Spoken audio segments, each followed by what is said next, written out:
Call the meeting to order. Texas Department of Licensing and Regulation, Electrical Safety and Licensing Advisory Board. It is 1:02.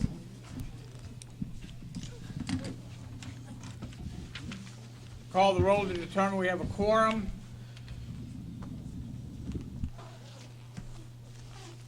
Mike Grimion. Present. Jon Lewis. Present. Stacy Malcolm. Marcus Lundgren. Present. John Sparrow. Present. Gary Strauss. David Whitmire. Present. Troy Webb. Present. We have a quorum. With that said, I'm going to turn the meeting over to Doug Jennings, our legal counsel, and he's going to walk us through the Open Meetings Act. We have a new member. Before you get started, Troy, I'm going to give you a couple of minutes to tell us about yourself, where you're from, what do you do? Okay.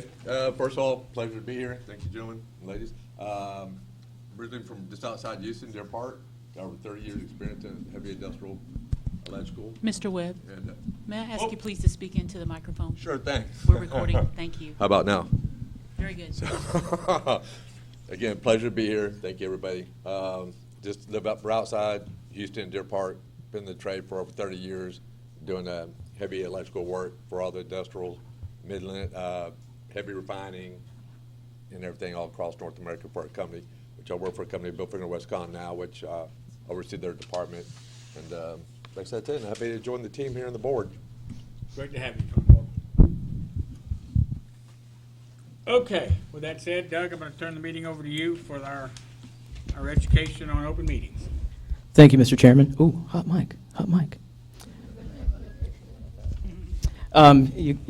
This was going to seem very familiar because we did this training in September. We have a new member, Mr. Webb. Welcome aboard. And so I will try not to repeat the same jokes, and I'll try to do this a little faster since it will be a refresher for most of you. Today we're going to be covering the Open Meetings Act, the Administrative Procedure Act, and the Public Information Act. We'll be spending the majority of the time on open meetings. You're in an open meeting right now. And the purpose of the Open Meetings Act is essentially to make sure that government is conducted transparently, and to make sure that when a government body meets, that meeting be open to the public and be preceded by public notice of the meeting and an agenda. And the provisions of the Act are mandatory, of course, and are to be liberally construed in favor of open government. Therefore, if we have a question about whether we're not sure whether a meeting should be open or not, we are on the side of having an open meeting. And there are a few key terms that we will use throughout this discussion, and I'll just familiarize you with them. The quorum is the most important, I think. A quorum is very simple. It's the majority of the members of the board. So this board has 9 members. A quorum is simply 5 of you. A couple notes about a quorum. A quorum must be present in order to take official action. If there were only 4 members here today, we wouldn't be able to take an official vote on the rulemaking we'll be engaging in later. Deliberation is a fancy word for discussion. Simply means a verbal or written exchange among the members of a governmental body or between a quorum of the governmental body and another person. And deliberation deliberation happens anytime a quorum of members of this board engages in discussion about matters, electrical licensing matters. A meeting is something that occurs anytime and anywhere a quorum of members of this body engages in deliberation. And so a meeting could happen here, a meeting could happen in the hallway, at a party, you name it. And we'll kind of go into some of the exceptions in a minute. And notice, of course, pretty obvious. The Act requires advance written notice of the date, time, place, and subject of the meeting. And we distribute this in the form of an agenda, which we post on our own website and file with the Secretary of State's office. Now, there is a missing slide here. I think one of the key points I'd like to just hit another time is that a meeting can happen anywhere. Like we said, if you're at a party and there is a quorum of members at the party and you start talking about, we really need to engage in some rulemaking, we really need to open up this license, we need to change the continuing education requirements, you're in a meeting and you are in violation of the Open Meetings Act. And so one of the kind of tricky aspects of this is, well, let's say that you are at a social function or a convention regarding the electrical industry, and you look around and you see you may have more than a quorum of members. Do you need to walk out of the room because you're worried about violating the Open Meetings Act? The answer is no, not necessarily. As long as you engage in kind of normal, friendly conversation and things that aren't really involving board business, you're fine. That's the key takeaway. And so we just ask you to be vigilant in those settings just to make sure you're not meeting in numbers that would constitute a quorum and talking about board business. I already said this. One of the things you really want to avoid is the walking quorum. And a walking quorum is a little bit different. So what happens in a walking quorum is let's say that two or three of you get together in a work group and talk about board business. Well, then maybe one of the two members of that work group communicate the discussions to other members, and then maybe all of a sudden, effectively, that discussion has broadened and has maybe reached 5 or 6 members. So at that point, we have a violation of the Open Meetings Act. So one of the things when we do form work groups that we ask you to do is to keep those discussions. Work groups are typically 2 to 3 members. Keep those discussions within the work group and only talk to the other members about your work group findings in a full meeting, in a full noticed meeting like we're in today. We've already said that a meeting can happen anywhere, anytime, but it can also happen virtually. I think it's very easy to imagine if the chairman posts a story on Facebook, and let's just say that you're all friends with the chairman on Facebook, and everyone kind of weighs in on a story, let's say it's about an electrical matter, and everyone posts a comment about that electrical matter, you can have a violation of the Open Meetings Act online on Facebook. Where it gets a little fuzzier is on Twitter or other kind of platforms where it's not obvious who's engaging in the discussion. And so here is our Twitter example. I don't tweet. I think I have tweeted. I guess that's the past tense once. It wasn't interesting. Chairman Doe. So we've got an example about kind of some of the problems that can arise. Chairman Doe tweets. So he's sharing a link to an online news article about a big issue facing the electrical industry. Board member Smith sees this link and retweets it, so he's sharing that link, along with a comment stating how vital it is that the board take up consideration of this matter. So we've got an initial post, and we have someone sharing that post. Next, board member Jones sees that shared post and comments saying, we really need to look at Rule 101. Then board member Williams sees that most recent post and agrees, says, I agree, let's get this done. And then board member Johnson gives Smith's post a thumbs up.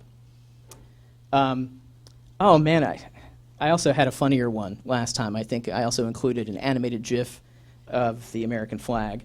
That's a thing that Johnson posted in the last scenario. And so we know that Chairman Doe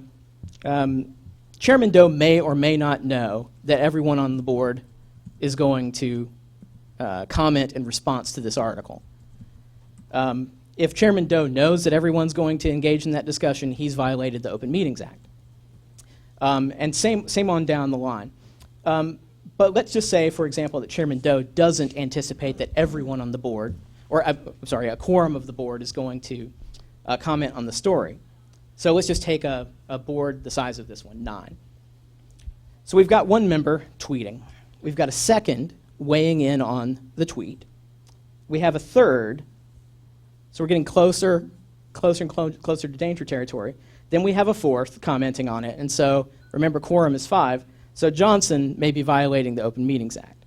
And one of the more complicated aspects is anyone along this line, and this is why this is kind of a fuzzy and difficult issue, anywhere along this line, if someone knows or really intends that a quorum be involved in the discussion, has violated the Open Meetings Act. So you can see how particularly in platforms like Twitter, you really need to be aware of what's happening and who's participating in the discussion.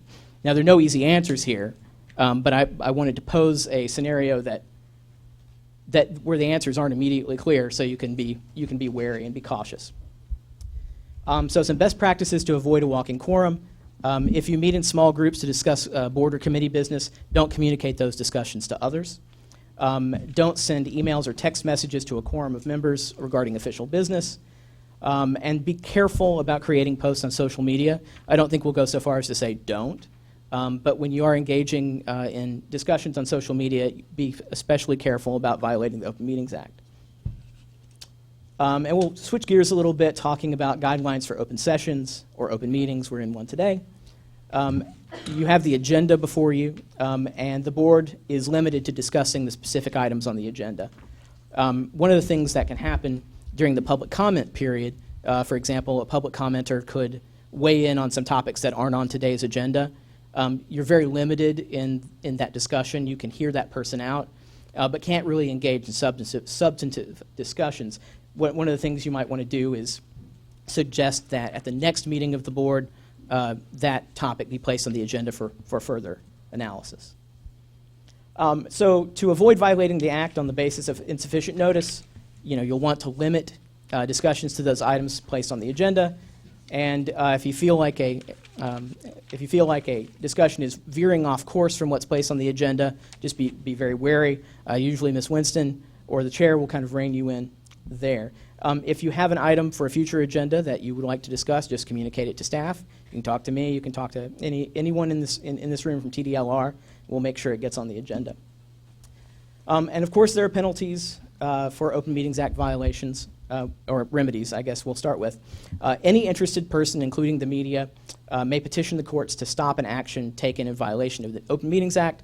So in our hypothetical, let's say a meeting accidentally happens in the hallway and members decide to vote on a rulemaking, and that rule is ultimately adopted. A person could seek to invalidate that approval in the court and would win. And there are also criminal penalties for violating the Open Meetings Act. We're looking at a misdemeanor which includes a fine of up to $500 and potential confinement in the county jail for up to 6 months. You don't want to be there. So we'll switch to the Administrative Procedure Act, and this will be fairly short. The Administrative Procedure Act, we also call it the APA, governs a lot of what state agencies do, from rulemaking to the contested case process. Really, we'll just focus on rulemaking today because we're going to do some of that. A rule, as you know, carries the force of law. It's a statement by an agency that implements or interprets law or policy. And of course, it's a statement of general applicability. We have several sources for rulemaking. One of the things we'll be talking about today is a rule that's required by statute, so legislative changes, well, something like that. We also get ideas for rules from advisory board work groups, from TDLR staff sometimes. Our program specialists will clue us in to what's going on in the industry. We also have a process for petitioning TDLR to adopt a particular rule, and we have 4-year rule review. Rule petition, we don't see that very often. We do see it periodically, but not terribly often. A person may submit a petition to TDLR asking for the adoption of a specific rule. And a person who can do that who's a Texas resident, a business entity in Texas, or a governmental subdivision in Texas. Now, the APA also governs rulemaking processes, and I will kind of guide you through the rulemaking process here. You'll see the 2 blue rectangles, and that is where the advisory board weighs in on a rulemaking. So typically in a rulemaking, the advisory board will have 2 opportunities to vote and discuss a rulemaking. So of course we have, here in your first box, you've got the idea for the rule, which is then translated usually by a general counsel attorney into a draft rule. We then will, just like we have today with Rule 73-100, the draft rule will be sent to the advisory board for discussion. So one of the GC attorneys will present the rule for consideration, we'll engage in some discussion, and the board will take a vote. And typically that vote is to publish, to approve to publish the rule in the Texas Register. And that's simply a publication put out by the Texas Secretary of State. So then the proposed rules are filed with the Register, which starts a 30-day public comment period. People are given email addresses and phone numbers to submit comments, or I guess just email addresses and physical addresses. Public has 30 days to comment on the proposed rules, at which point the Office of General Counsel will collect those rules and then collect those comments and then bring them back to the board a second time. So the board will then review the comments and make a recommendation to the commission, that is our governing body. Typically, we'll make a recommendation to to adopt the rule. So then our commission will have a meeting and review the rule filing, the comments, and the board recommendations. And if they vote to adopt the rule gets published in the register one more time, and then the rule becomes effective 20 days after filing. So you can see this takes a long time. Takes a long time. So we're in the first blue box today.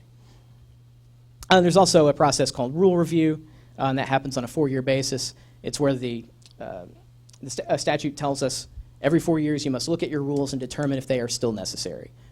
And typically the answer is yes. We'll move on quickly. The Public Information Act, you hear this called the Open Records Act, and it's simply to allow members of the public to have access to the decision-making processes and documents produced by government agencies. And the Act makes all documents, records, and other information relating to official business open to the public upon request, with some exceptions.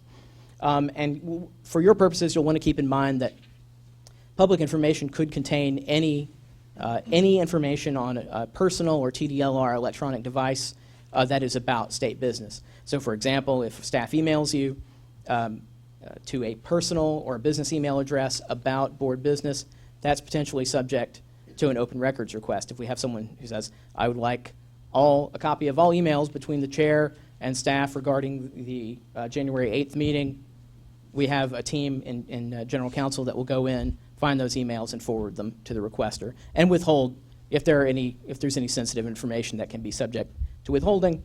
They will do that as well.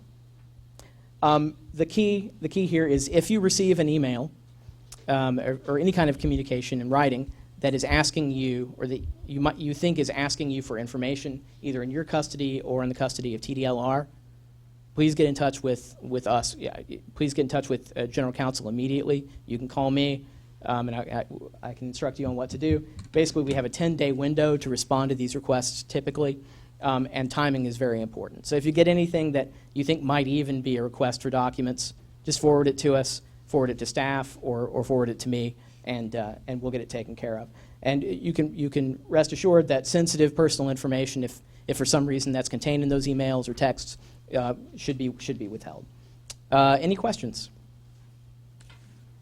I promised to make it short, but I think I made it longer. You always do a good job, Doug. Thank you. Thank you very much. All right, thank you. All right, moving forward, first of all, welcome board members, administration, members of the staff, and all of the guests who are here with us today. Obviously, your travels were safe coming. We hope they're as safe going when you leave. Appreciate you taking the time to be here. Moving on to item D, approval of the minutes of our September 26, 2019 meeting. Board, you have the minutes in your packet. If you I'll give you a minute or two to examine them if you haven't examined them yet, and then ask for any discussion if there's any. Everybody had a chance to look at them?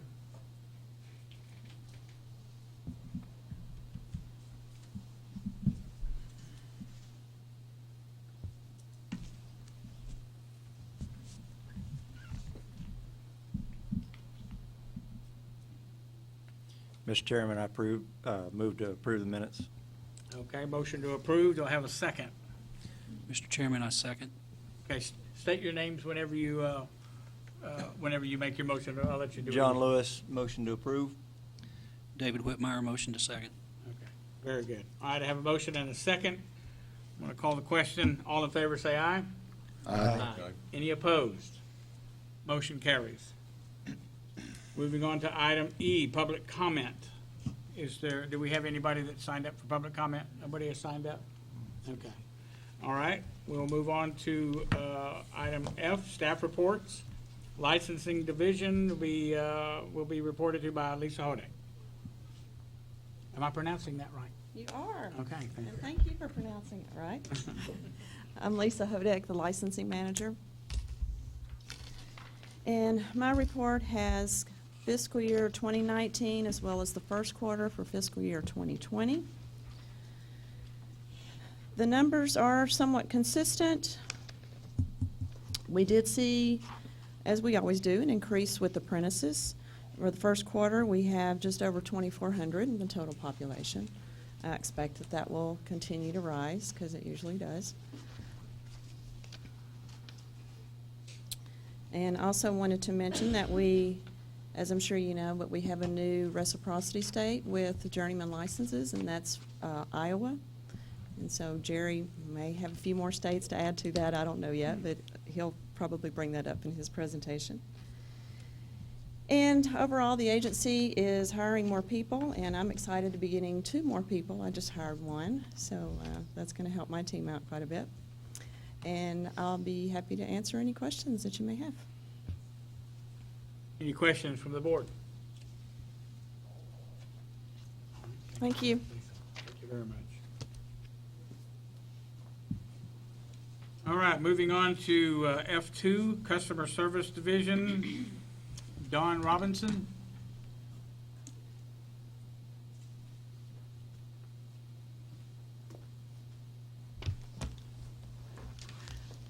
Good afternoon, advisory board members. I am Dawn Robinson, the Customer Service Manager. In front of you, we have the electricians' customer service contacts. You actually have fiscal year 2018, 2019, and the most recent of 2020. Year-to-date, as of November, we have total emails 1,240, phone calls 2,971. Again, like Ms. Hoviak expressed, we are in the process of hiring anywhere from 5 to 10 customer service reps to increase our staff, because we're seeing an increase. If you have any questions. Any questions to the board? Okay, Don, thank you very much. Thank you. All right. Moving on to item F3, Enforcement Division, Mr. Robert Reyes. Yes, sir. Good afternoon, Mr. Chairman, board members. Robert Reyes from the Enforcement Division. I'm going to review some cases of note with you all, as well as some key statistics on our caseload. First is the case of Mr. Timothy D. Reich. He was a licensee with the department, and he entered into an agreed order November 12th, 2019 with the department. Mr. Reich, as a master electrician, assigned his license to an electrical contracting company with the effective date of June 14th of 2016. After that, he allowed the electrical contracting company to use his master electrician license number for the purpose of contracting non-exempt electrical work. Mr. Reich admitted during the investigation that he rented out the use of his license and did not know what happened at any of the job sites to which he was connected as the master electrician of record. There were 3 separate job sites that were alleged, that were included where the violations were alleged to have occurred. As the master electrician of record, he also failed in his responsibility to supervise all licensees performing work on behalf of the contractor. He also agreed that he evaded responsibility to clients at 2 of those job sites. 6 violations were alleged, and that resulted in an agreed penalty of $4,500 and the revocation of his master electrician license as of November 12th, 2019. He paid the administrative penalty in full, and by statute, Mr. Reich is not eligible to reapply for his new license until November 12th of 2020. Next series of cases involve Paolo Galarse. A commission order in this case was issued on October 1st, 2019, and it was found by the commission that Mr. Galarse, on 3 separate occasions, contracted to perform non-exempt electrical contracting work without the proper license. Neither Mr. Galarse nor his company were licensed by the department in any capacity at the time of the violations. In each instance, he contracted to install solar panels and was paid in advance for the services to be provided. A hearing was held March 5th, 2019 at SOA, and that produced a proposal for decision where it was established that 3 violations for unlicensed electrical contracting had taken place. The proposal for decision was issued May 3rd of 2019 and recommended an administrative penalty of $12,000. The commission moved to accept this order on October 1st, 2019, and as of January 6th, 2 days ago, he had not remitted payment in any amount to satisfy the penalty. Mr. Marcelo Ray was found to have employed a person to contract, was found to have performed non-exempt electrical contracting work without an electrical contractor's license and ordered to pay an administrative penalty of $4,000. This default order was signed November 12th, 2019. The work occurred at a job site in El Paso, Texas, on or about February 11th, 2019. The work was performed as alleged in the notice of alleged violation, and Mr. Ray has failed to respond to the NOAV, which was dated and mailed June 10th, 2019. To date, Mr. Ray has not paid anything on that penalty. Mr. Gutierrez, in cause number ELC 2019-0002232, default order was signed in this case against Mr. Gutierrez on October 21, 2019, after it was found that he offered to perform non-exempt electrical contracting work without a contractor license. On October 11, 2018, he arrived at a job site in Brownsville, Texas, and actually offered a written bid for electrical contracting work. The job site was actually the site of one of our program stings. Mr. Gutierrez was not licensed in any capacity by the department at the time that he offered the bid to our undercover investigators. He did not answer the notice of alleged violation and was defaulted after being given notice. He has not paid any of the $3,500 penalty that was assessed through the default order. Finally, in the case of Mr. Lewis S. Garza Jr., Mr. Garza and the department entered into an agreed order that was signed by the executive director on October 3rd, 2019. He failed to ensure that all of the non-exempt work performed was done by licensed individuals. He did admit during the investigation that one unlicensed individual performed non-exempt electrical contracting work during a job that he contracted in San Antonio, Texas. The violation resulted in an agreed penalty of $3,000, which was paid in full by Mr. Garza on September 11th of 2019. In regards to our key statistics, for the fiscal year of 2019, there was the total amount of penalties assessed was $684,340, of which $151,767 were collected by the department, which is a 22% collection rate. The penalties assessed were 20% of the total that the department assessed to all of its licensees. And of the penalties collected, 8.76% was collected in the electricians program. For the first quarter of the fiscal year 2020, we've had $24,475 of penalties collected. Of the $2,400,750 that has been assessed. So that is what we're looking at right now for the first quarter. So it looks to be a little bit in line with what, or maybe a little bit accelerated from the previous fiscal year of 2019 when you look at the numbers for the first quarter. If anybody has any questions, I'd be happy to answer them at this time.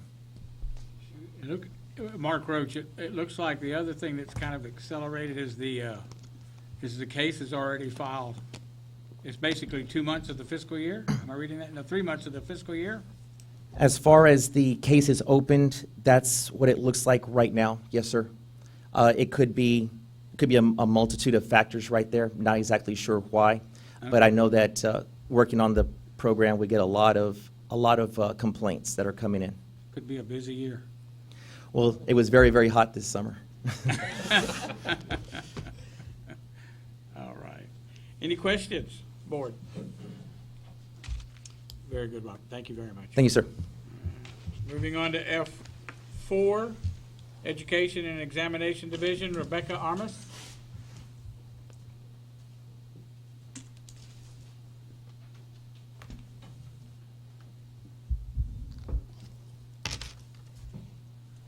Good afternoon, Chairman Roach, Advisory Board members. My name is Rebecca Armas. I'm with the Education Examination Division. Welcome, Mr. Webb. We look forward to working with you. As we go through our report here, Mr. Webb, I will explain the statistics that you're looking at, how to read them as far as the understanding, the way, I know it's pretty overwhelming. You're getting all these different reports. They're not too, but just to kind of give you an idea of what you'll be receiving from our division. First thing I want to just share is we have already begun the re-referencing to the new code book so that it'll be ready for September 2020. So all the examinations starting September 1, 2020 should be referenced to the new code book, and we've already begun that process. We have many, many items to go through, so our group we've got many meetings planned to make sure that we're on task and get that ready. So the first page that you'll see there is the total examination statistics. So it's kind of the combined, every single one of these electrical examinations. That's what you're going to see on that first page. On the second page, you're going to see the breakdown, and these are attempts. It's not individuals, it's not first time, these are actual attempts at the examination. So, you know, as an example, you'll see under master calculations, there was a total of 602 attempts. That's where the math is done on that. It's not, you know, one person sitting down on their first time. These are all multiple attempts at the examination. And then the third page is our continuing education course provider approvals and the electrician apprentice program approvals and renewals. And I'll be happy to answer any questions that you may have. Another thing, Mr. Webb, if you're ever interested in coming in and observing one of our exam review sessions, just let me know. Thank you very much. I'll be sure to give you my information at the Okay. end. Any questions from anyone on the board? Okay, Rebecca, thank you very much. Thank you. Moving on to item F5, Regulatory Program Management Division, Jerry Daniel. Good afternoon, Chairman, board members. My name's Jerry Daniel. I'm the Chief Electrical Inspector. If you look in front of you, you'll have our report. I will be giving it for the Regulatory Program Management Division. The first one you see is the BPI in Lubbock, Texas. BPI is for Building Professional Institute. That's where we have training for all the construction trades, building professionals. Lubbock was the first time this year. We had a very big turnout, so it's good that we can get a quality education to quality people. Next month, we'll be in Houston for BPI, which they have every year. Basically, they have it in Irving, Austin, Houston, and now we have it in Lubbock. So they're trying to spread throughout the state to help educate the state. We usually give the presentation and education on the law and the rule. Sometimes we'll help out on the safety, but we like to make sure that they get the word firsthand, know what's going on. You can see the other things we attended. Something very important to me and my deputy chief is the electrical shock drowning. That's why we're on the code panel that we are, 17, for the National Electric Code. We do not feel that anybody should die from electric and water. If we follow what's put in there, we can keep people safe. The problem is getting to it. We have authority throughout the state of Texas, but the truth is nobody on the lakes and waterways are hardly inspecting these installations, and we're having faulty installations that are causing electric shock drowning to our citizens right here in Texas. Something that we want to look at. The gentleman that came down to Galveston actually came from Minnesota. He's so passionate about stopping this and trying to get it changed. And any way we can advocate this and help, we're going to. As you've seen, gave a presentation to Sunset. I do have one copy of the presentation. If anybody wants to take a look at it that was given, more than happy to. Mr. Reichel can bring it up to you. Again, you see BPI in Austin. If you look at that little week right there, that was a crazy week. We had BPI, we had exam development, had to go down to Corpus for a board meeting. There's only one of me. I almost need cardboard cutouts to put places so we can do this. But between me and my deputy chief, we make it work.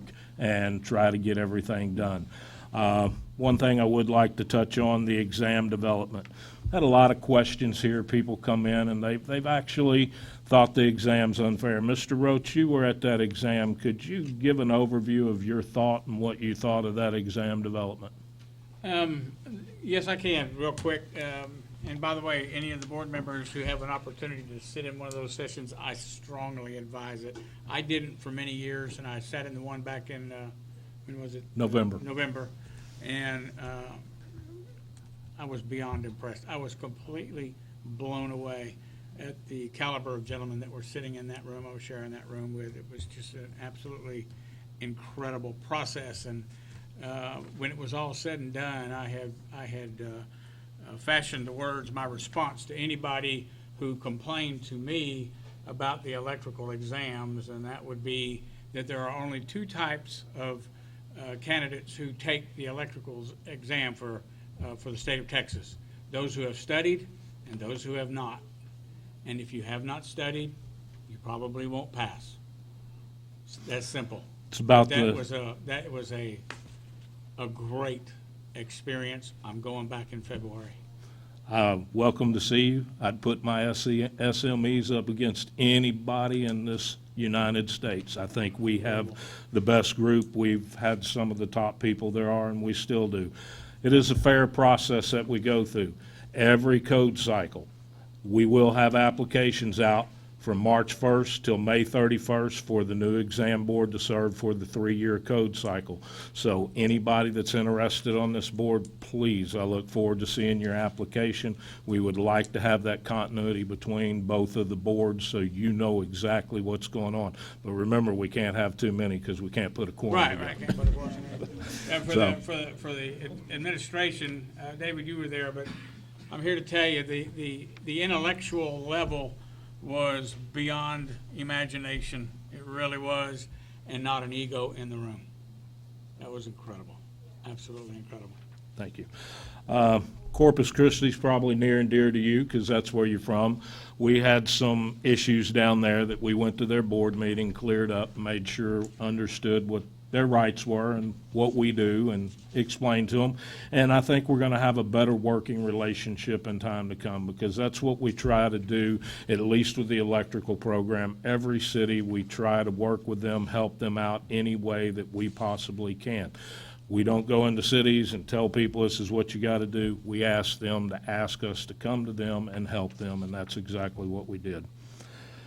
You'll see the last one. That's going to be a big project this year. We will be hosting the NERA meeting, which is the National Electrician Reciprocity Alliance. We'll have at least 16 or 17 states there that'll represent. We're going to do it this year. If any of y'all would like to attend, maybe everyone would, and we'll have to make one day 2 or 3 of you attend so we don't meet that quorum. But you're more than welcome. If you let me know, I will tell you. It is going to be at the Mine Dude Ranch in Bandera, Texas. You're probably saying, why is that? Well, first of all, we want to show them Texas, and it really shows a Texas flair. Very good meeting facility. Cabins gives them a choice. If they want a cabin, they want to stay in a hotel room, however they want to do it, it's going to give them that ability. This group is very animate about having the meeting and staying at the same place. They don't like to travel. We held the meeting in 2014, brought them down to Texas. We had to shuttle them all around. We got them a bus. It was 107 degrees and the air conditioning went out. So now I'm accused of trying to kill them every time we talk about bringing them to Texas. So it's going to be a big deal. We're going to have a lot of good meat on there. We're going to really go over the bylaws of what NERA is. So if you want to really see what we're doing, it's a good thing. Not only is it good for the reciprocity that we build, but we have a database. When something comes up that's a very contentious electrical issue, I can send out to the other chiefs, me and Larry, and we can see what they're doing in their state and kind of see what's happening and come up with a consensus of, yeah, this is what it says. So it's a good outlet for the state of Texas to be part of. I look forward to it in the future. Of course, they made me the chairman or president of the board this year to put it together, and that's a good thing being in Texas. So that's what we have there. Of course, remind you of the 2020, we're fixing to talk about that, so I'm not going to go into that right here. Mr. Daniel? Yes, sir. Jon Lewis. So, right now, on that reciprocity, how many other states recognize Texas license? Off the top of my head, we're somewhere between 10 or 11. We just got one reciprocity in with Iowa. We're in the middle of a conference with Minnesota next week. We have a conference at 9 o'clock with Minnesota's electrical board. I have talked to Colorado. I have talked to Wisconsin. They're both on board with getting a reciprocity. So we're getting near to where there's only a few states in that group that we don't have, and I think we'll break that ice in the near future. Is there somewhere we can find that list? Yes, it's actually on our website under our FAQs, if you take a look at it. Now, I can't promise you Iowa's been put on there yet, but it will be very soon. Okay. Doug Jennings, Assistant General Counsel. I can read out the states if you'd care to hear. I'll go to We the have website. 12, okay. Go ahead. It's on the Let's put it on website. record. Wait a minute. All right. Go ahead. Oh, okay. Is this, okay.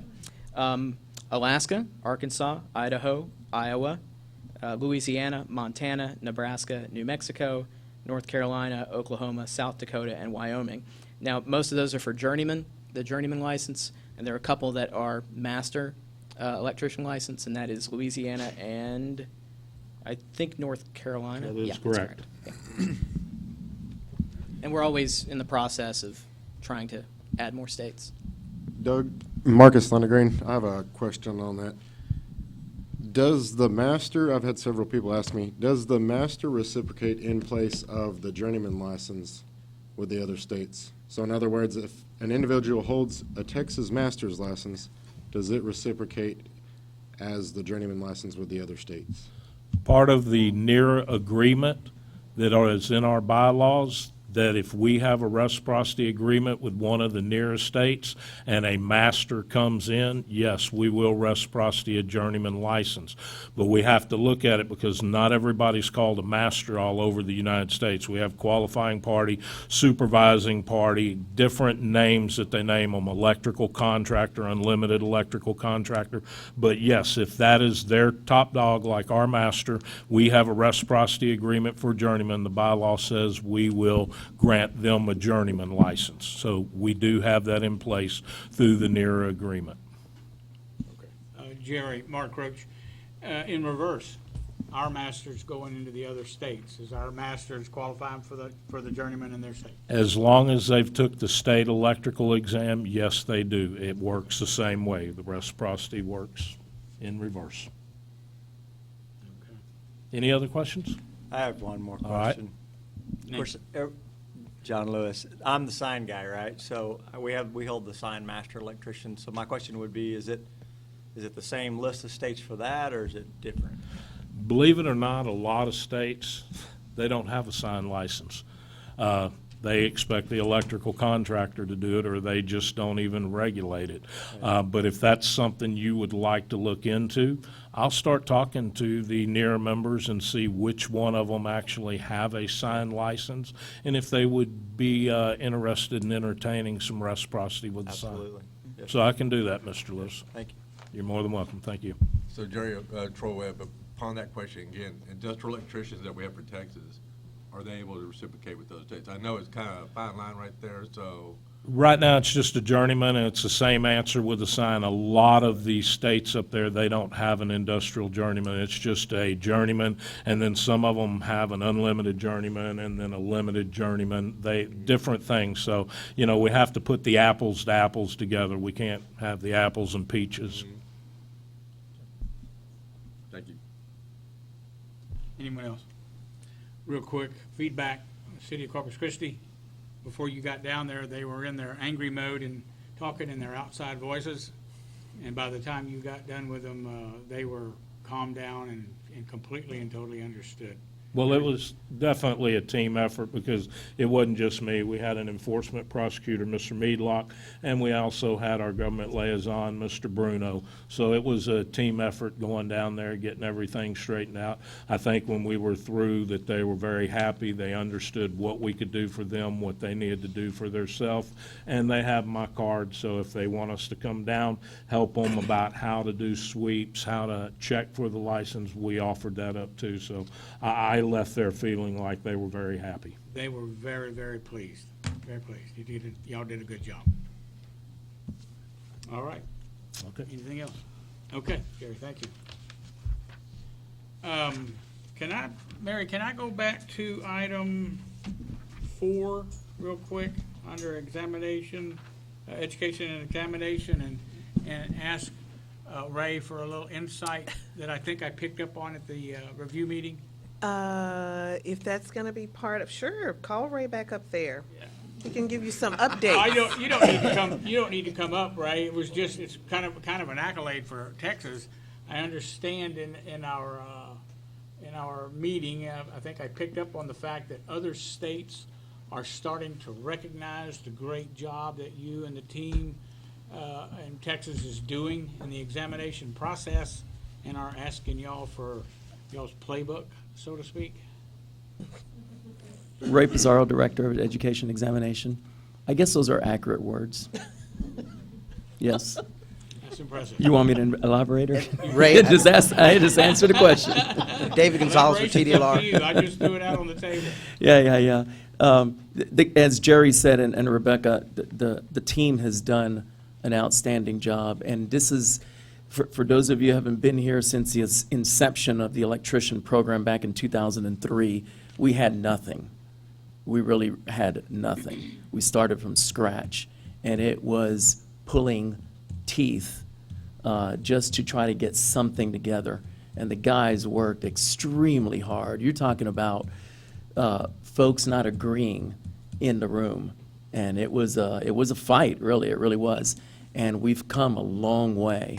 That's been almost 17 years, and we have a product now and an examination of this state that is assessing those mentally competent person. And as you said, there are other states recognizing that we do have some good tools and a good exam. Very good. Thank you. Mary Winston, TDLR. Now, Mr. Roach, you know Ray wanted to come and sit there and take those accolades. Thank you, Ray. Thank you, Ray. I just wanted the board to hear it. It's just unbelievable. I was not near the smartest guy. I was the figuratively speaking, the elementary school dropout in a room full of geniuses. It was incredible. F6, moving on to item F6, the executive office, presented by Christina Kaiser. Good afternoon, Chairman Roach and members. I'm Christina Kaiser, Deputy Executive Director for TDLR for Regulatory Affairs. And I'm going to be offering you the Executive Office staff report today. I want to start with the update about the sunset review process. TDLR is currently under review by the Sunset Commission. Our review began in October, and it will run through about May of this year. The project manager on the Sunset staff is Ms. Emily Johnson, and I wanted to acknowledge that the Sunset staff folks who are conducting the review are actually here today observing your meeting. So thank you for being here. A few things that have happened so far. Up to the holidays, agency staff have participated in about 27 meetings with the Sunset staff. In January and beyond, we already have another 13 meetings on the calendar for them to meet with smaller groups of agency staff. The Sunset Review is still in the confidential data gathering stage. And so at this point, if you would like to offer input about TDLR's performance to Sunset, you are still able to do that by visiting Sunset's website, and your input at this point would be confidential input. After the confidential data gathering is complete, the Sunset staff will issue a report of their findings and recommendations. It is expected that the Sunset staff report will be published in May of this year. After publication, you can still provide input to the Sunset Commission at that time, but it will not be considered confidential any longer. It would be considered a response to that Sunset staff report, and it would actually be published as a response to the report.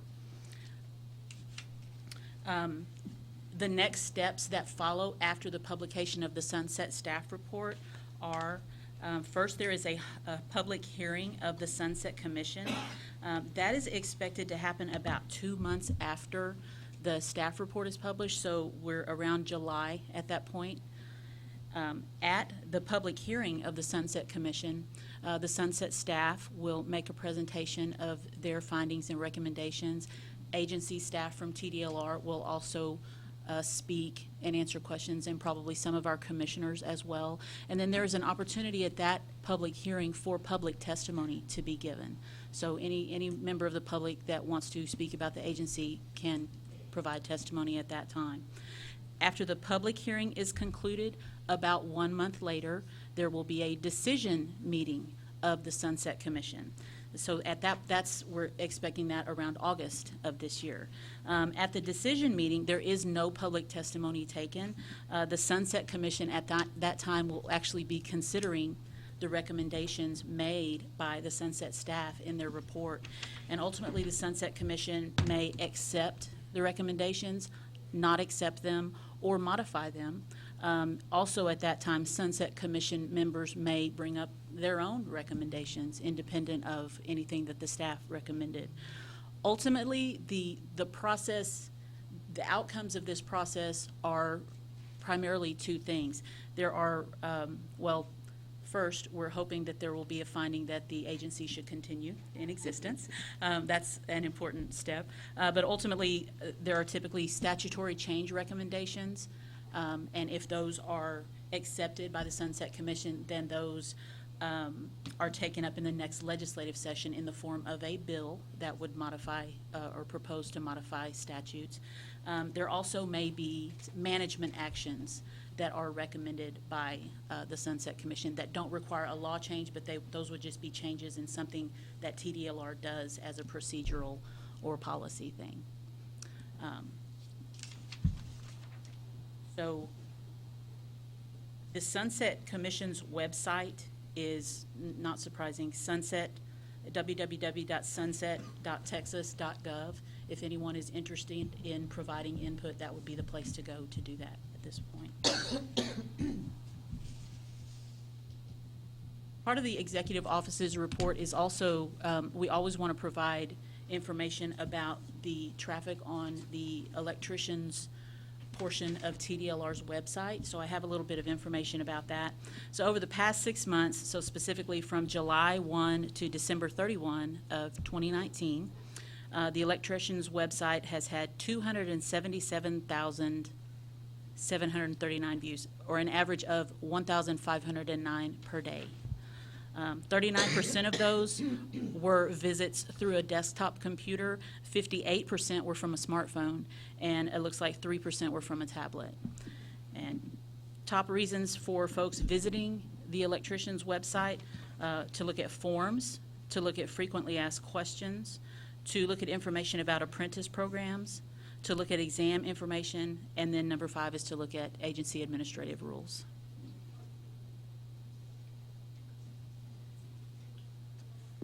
And then the last thing that I would like to mention today are a few personnel changes. The fact that I'm sitting here represents a personnel change.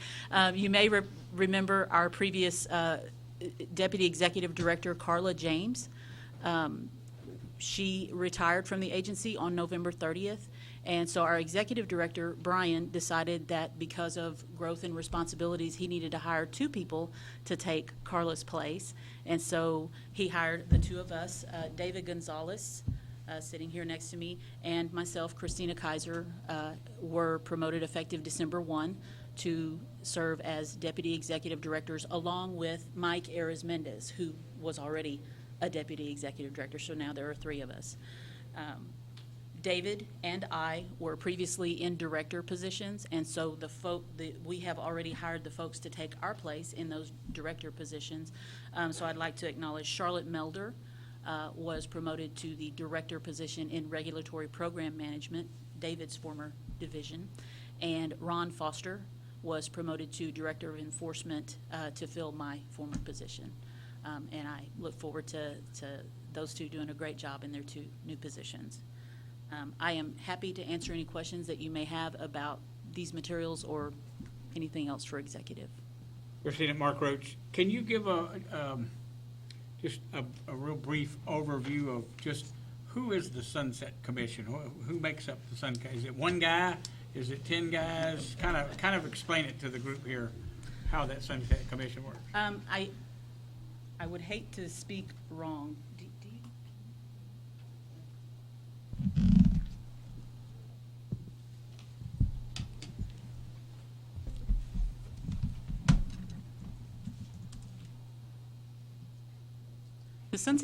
I can tell you in general, the Sunset Commission is made up of members of the House of Representatives and of the Senate, and they are. Thank you.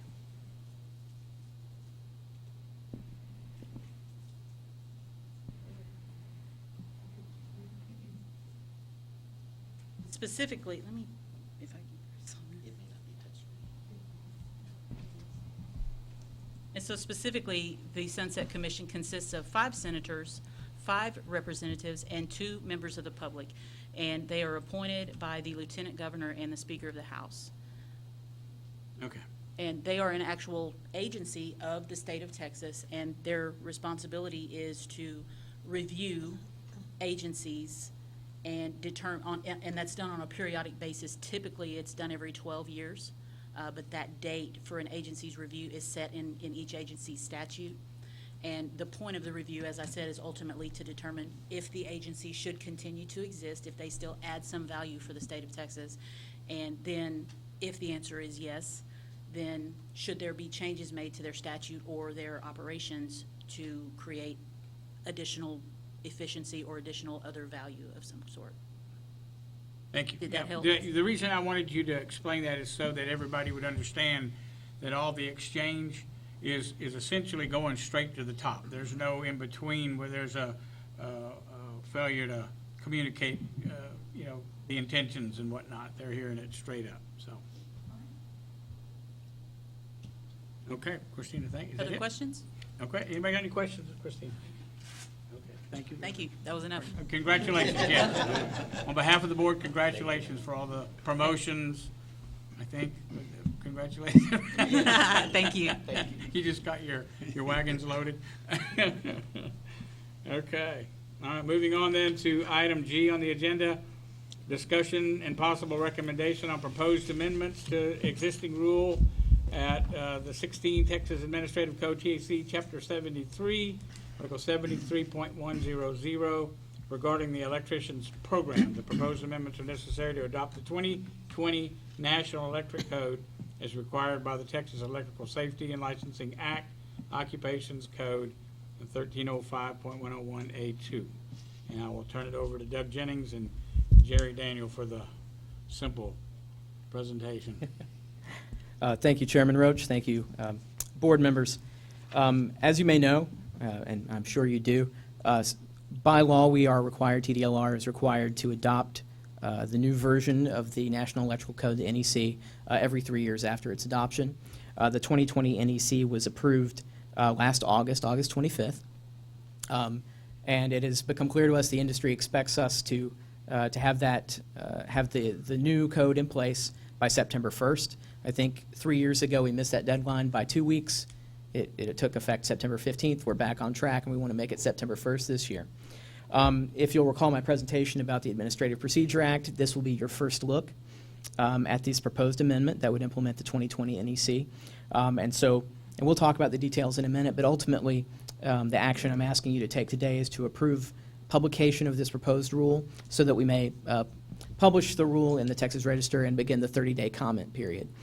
We will come back to the board in mid-May and present you with the comments that we've received on this rule proposal and move on from there, hopefully, to adoption. I will defer to our Chief Electrical Inspector, Jerry Daniel, here on the highlights of the NEC. He's obviously conversant in this in a way that I certainly am not, so I'll just kick it over to him. And keep the legal questions this side, technical questions that side, please, and we'll keep everybody happy. Okay. Board, Jerry Daniel.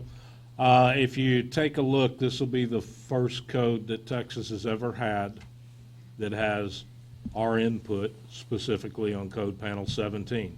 You'll see that I'm in there and Mr. Reichel.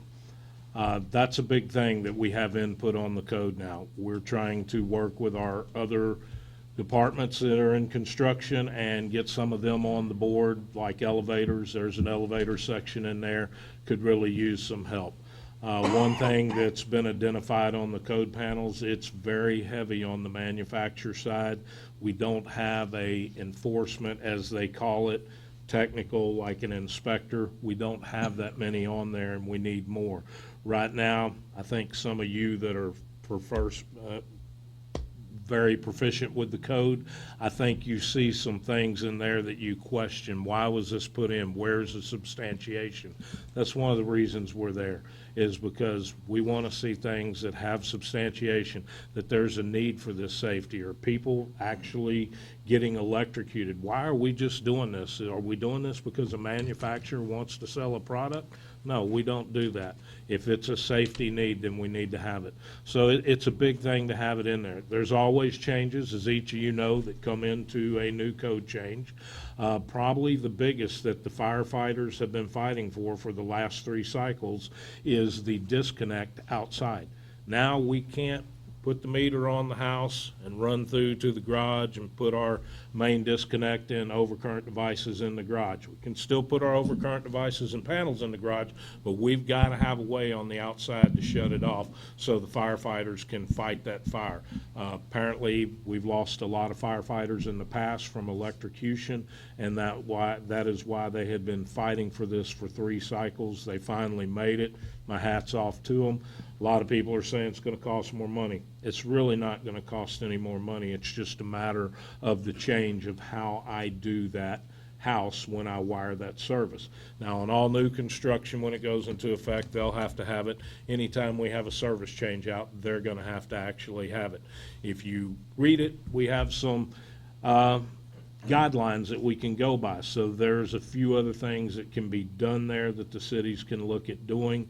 I've talked to a few of them, like the smart meters. Everybody knows smart meters are coming. Smart meters can be turned on or off at any time, any given point. I've been contacted by Brian in College Station asking me, hey, if we give the firefighters the ability to cut off the meter, would this meet it? I think it does with those pieces in there that allow it. So that's going to be a big one. Another big one that's going to be that I don't see that they could substantiate it, not my code panel, but now every outlet outside the house, 250 volt and lower, is going to have to be GFCI. What does that mean? That means the air conditioning, your air conditioning unit.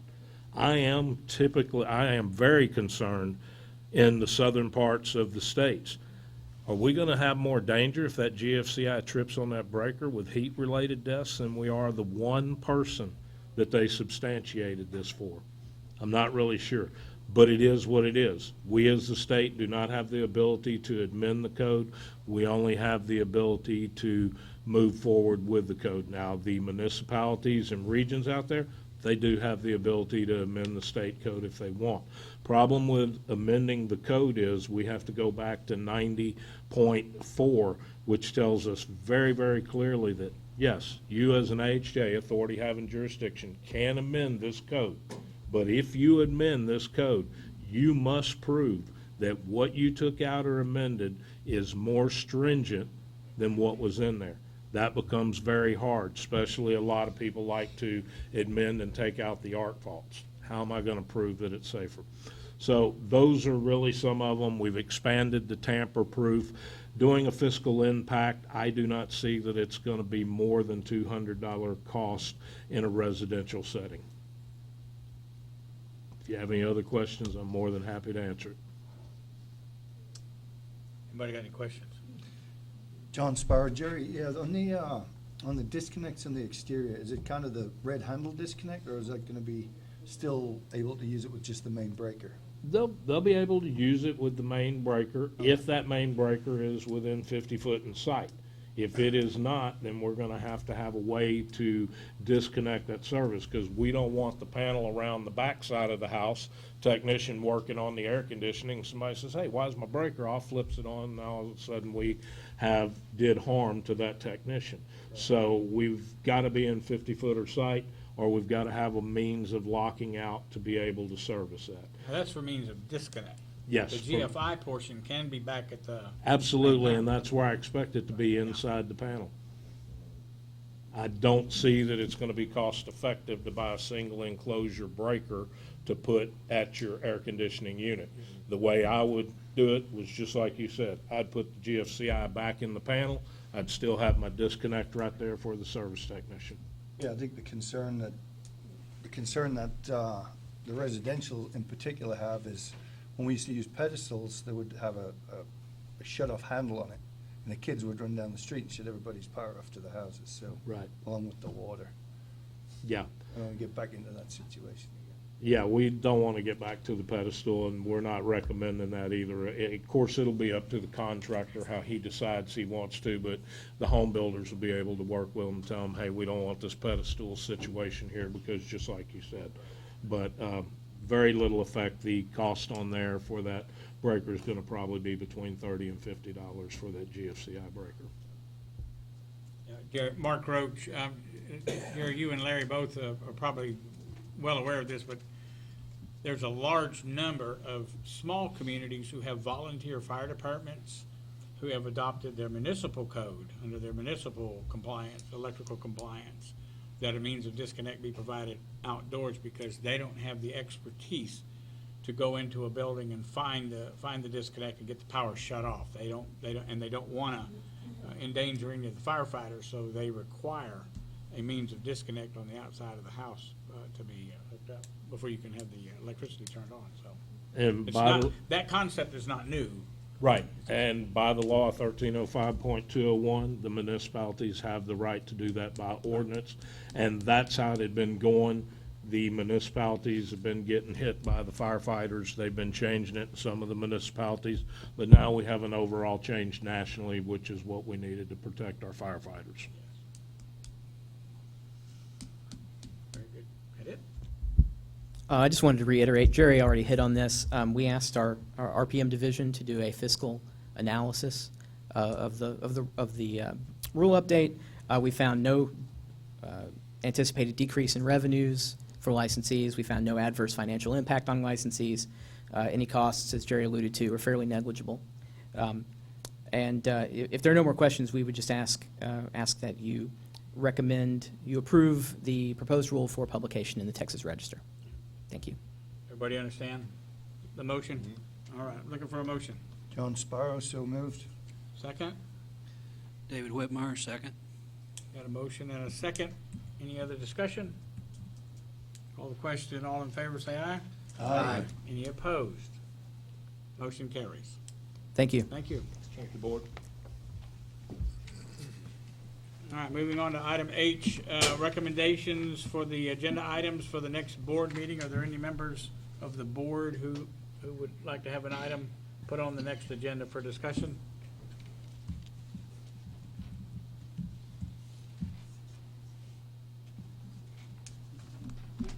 Okay, any members of the administration that would like us to have something on the next agenda? Mary Winston, TDLR. As always, we'll have our staff reports. With Jerry and Larry, we always have things that us normal people don't understand. But we know that the professionals are right on target with everything that they just reported. We will have any updates. I don't know that General Counsel has anything set at this time. No. But that's going to kind of drive the next date. Do we have, Anna, any dates? Yes, we are. We're looking at, Doug Jennings, Assistant General Counsel, we're looking at mid to late May. That's in our rulemaking timeline. That's when we will bring the comments on this published rule to you, and seek your approval to recommend adoption of that rule. Okay. Thank you. Are there, that's kind of a broad time spectrum there for members of the board. Is it okay for administration to move forward with the final 2 weeks of May? Does anybody have anything on their schedule that would make it impossible for them to? Anybody? We actually, if Mary Winston, we could try to schedule a date today, Okay. or we could poll the board in the future, but it looks like everyone's kind of open Everybody, to scheduling is something. poll all right? The last, yeah, whichever. It's going to be the last 2 weeks of May? Okay, I think we have actual dates, the 20th or the 27th of May.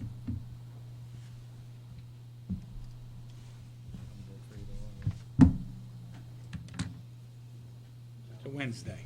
Yep.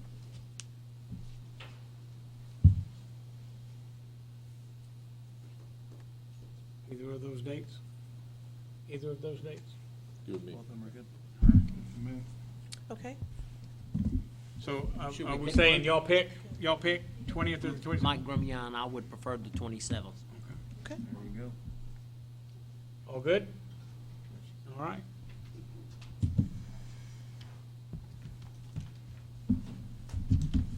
All right, with that complete, then is there anything else for the good of the industry? If not, it is that 2:10? I got a little glare on the 212. 2:12. I'll call the meeting adjourned.